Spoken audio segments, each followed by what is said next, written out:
Welcome to Treacherous Path. I'm your host. Figure it out. Today we're going to be talking about terrorist sleeper cells. And there's going to be harsh language. If you can't handle harsh language, step away.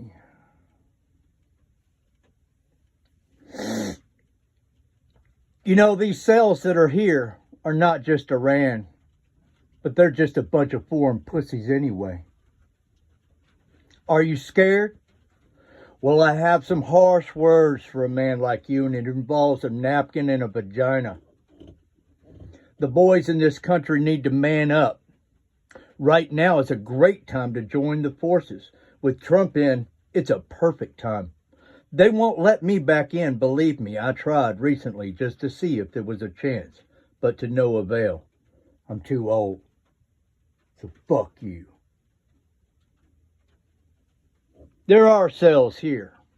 Activating in this country means you put smiles on the faces of guys like me. I only have 2 missions left.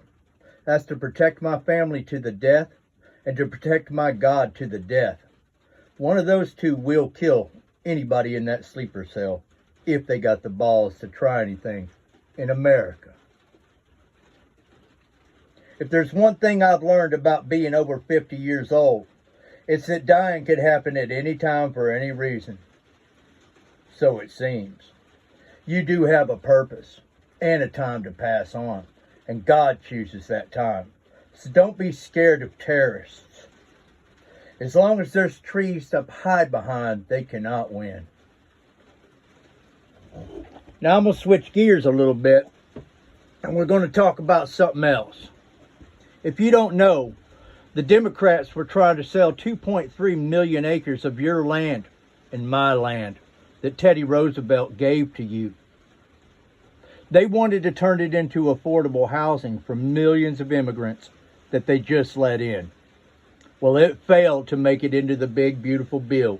So you can be happy about that. But don't pat yourself on the back. You need to get involved. Watch those demonic rats, because they're definitely watching you.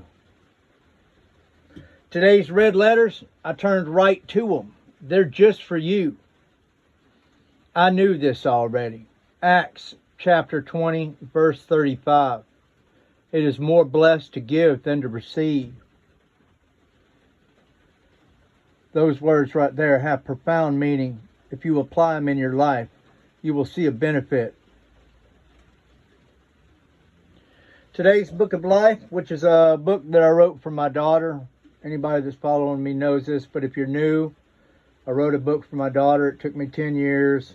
It was in case I died, to explain how to live life in case I wasn't here. I didn't die. So now I'm sharing the book with you, page by page. Today's page is titled Discipline. The mind controls the body.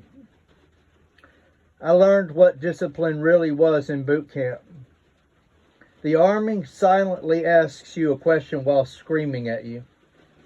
Soldier, do you even know your true limits? Here's a hint, you don't. They show you what your limits really are, and for the rest of your life, you have knowledge about yourself that can only be gained from being pushed. Now you can push yourself. That push is discipline at its core. It is the willingness to do what you think is right in order to improve yourself. It takes discipline to write this book. Reference quitting in this book if you need some motivation, and walk with a purpose like you're disciplined. Reminders for today. First round's on target usually wins. Concealment is not cover. God, Jesus, and the Holy Ghost are the same God. And remember who created treachery. God did. That's right. Now go figure it out.